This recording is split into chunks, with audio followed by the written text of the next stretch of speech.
सबसे बेहतर वोट लेने का तरीका रहा है कि लालू जी का डर दिखाओ, जंगल राज का डर दिखाओ और वोट ले लो। अगर आप ये कह रहे हैं कि जंगल राज नहीं आना चाहिए तो लोग कह रहे हैं ठीक है नहीं आना चाहिए, लेकिन आप क्यों आना चाहिए, जनसुराज आना चाहिए। जब विकल्प नहीं था तब वो प्राइम मिनिस्टर की बात ठीक थी। अरे भैया ऐसा है, ये वोट चोरी का मामला बिहार में आप लोग भी जान रहे हैं कि कभी ना मामला था ना है। दिल्ली में अगर मामला है, इलेक्शन कमीशन को घेरिए, सुप्रीम कोर्ट में जाइए, देश भर में एजिटेशन कीजिए। बिहार के राजनीतिक इतिहास में सबसे ज़्यादा वोट होने जा रहा है और इतनी बड़ी संख्या में जो पोलिंग हुई है ये दिखाता है कि बिहार में बदलाव बिल्कुल होने जा रहा है निश्चित तौर पर। अब प्राइम मिनिस्टर का स्पीच बदल गया है, वो अब गाने गा रहे हैं, कट्टू की बात कर रहे हैं गानों में, वो आरजेडी को कहीं ना कहीं घेर रहे हैं। तो वो घेर नहीं रहे हैं, आरजेडी का डर दिखाकर वोट ले रहे हैं क्योंकि अपने पास कहने के लिए कुछ नहीं है। तो पीछे कई दशकों से जो एनडीए है, भाजपा है, नीतीश भाजपा है, ये लोग का सबसे बेहतर वोट लेने का तरीका रहा है कि लालू जी का डर दिखाओ, जंगल राज का डर दिखाओ और वोट ले लो, ताकि लोग ये कहें कि भाई काम हुआ ना हुआ हो, कम से कम जंगल राज तो वापस नहीं आना चाहिए। लेकिन इस बार वो स्थिति बदली हुई है। प्राइम मिनिस्टर ये जो कह रहे हैं वो शायद उनको ज़मीनी हकीकत इतना पता नहीं चल रहा है। अगर आप ये कह रहे हैं कि जंगल राज नहीं आना चाहिए तो लोग कह रहे हैं ठीक है नहीं आना चाहिए, लेकिन आप क्यों आना चाहिए, जनसुराज आना चाहिए। विकल्प तो एक नया दूसरा है। जब विकल्प नहीं था तब वो प्राइम मिनिस्टर की बात ठीक थी, तब वो काम भी करता था। इस बार वो काम नहीं कर रहा है। राहुल, आप देखिए कि जो प्रवासी मजदूर है, आप लोग तो गांव देहात में यहाँ ज़मीन पर आज पत्रकारिता कर रहे हैं, आप लोग जरा जाकर देख लीजिए कि प्रवासी मजदूर किसको वोट कर रहा है। कल तक तो एनडीए को वोट कर रहा था, वो तो मोदी कर रहा था, आज तो वो नहीं कर रहा है।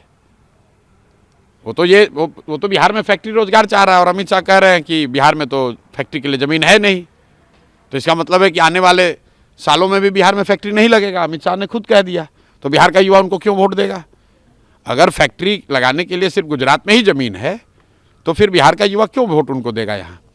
और ये पूछिए आप लोग कि अगर फैक्ट्री के लिए ज़मीन नहीं है तो ये जो बड़ा बड़ा सड़क सब बना है, जिसमें कि यहाँ पंजाब, आप बंगाल को गुजरात से जोड़ रहे हैं, वो सड़क बनाने के लिए ज़मीन बिहार में कहाँ से मिला।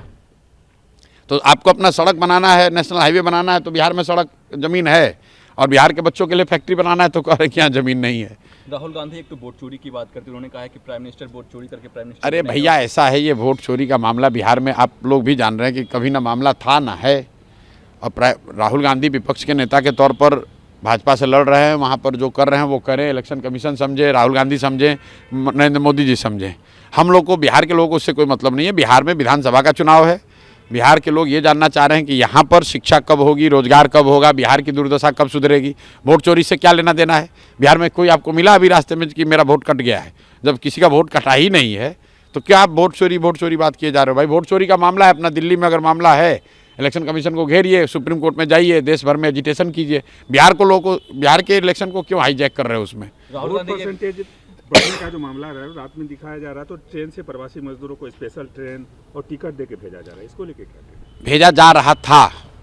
जब एनडीए को, भाजपा को लग रहा था कि प्रवासी मजदूर आकर उनको वोट देंगे तो उन्होंने 12,000 ट्रेन चलाने की बात कही, 20% डिस्काउंट की बात कही। लेकिन जब लोगों ने ये पाया कि जो प्रवासी मजदूर आ रहा है वो तो भाजपा के खिलाफ वोट कर रहा है, बदलाव के लिए वोट कर रहा है, जनसुराज के लिए वोट कर रहा है, तो आपने छठ के दौरान देखा कि बहुत सारी ट्रेनें जो स्पेशल ट्रेन के तौर पर वादा किया गया था वो ट्रेन खुली भी नहीं है। इनफैक्ट अभी तो कल तक प्रवासी मजदूर आ रहे हैं। भाई कल मैं आ रहा हूँ जिस इलाके से, कल मैं भागलपुर में बांका में था, वहाँ पर कल एक जगह पे लोग बता रहे हैं 15,000 लोग आए हैं जो छठ में नहीं आ पाए। लोग, प्रवासी मजदूर, युवा बिहार का इस बार इतना डिटर्मिन्ड है कि छठ के बाद कल तक लोग अभी आ रहे हैं वोट करने के लिए। हर हालत में लोग बदलाव चाहते हैं। और बिहार में इस बार चुनाव में महिला एक्स फैक्टर नहीं है, बिहार का युवा एक्स फैक्टर है, बिहार का प्रवासी मजदूर एक्स फैक्टर है, क्योंकि वो अपने घर की महिला को बता रहा है कि वोट इस बार किसको देना है। 10,000 रुपये के लालच में अगले 5 साल का भविष्य नहीं बेचना है। तो नीतीश कुमार का ये दाव उल्टा पड़ने वाला है, क्योंकि लोग पैसा तो लिए हैं लेकिन उनके कहने पर वोट नहीं देंगे। ये फ़र्क आप समझिए। पहले के चुनाव में ये लोग छठ मनाकर चले जाते थे, फिर महिला अपने हिसाब से वोट करती थी। इस बार ये मजदूर, ये युवा साथी घर में बैठे हुए हैं और वो न सिर्फ अपना वोट कर रहे हैं बल्कि अपने परिवार की महिलाओं से भी वैसे ही वोट करा रहे हैं, अपने घर वालों से वैसे वोट करा रहे हैं जो उनको उचित लगता है। तो इसलिए बिहार के इस बार के चुनाव का एक्स फैक्टर युवा है, बिहार के चुनाव का एक्स फैक्टर प्रवासी मजदूर है। और 14 तारीख के रिजल्ट में आपको दिखेगा, कोई आदमी अगर इसको इग्नोर कर रहा है तो उसको 14 तारीख को वो बहुत परेशानी का सामना करना पड़ेगा। Subscribe to One India and never miss an update. Download the One India app now.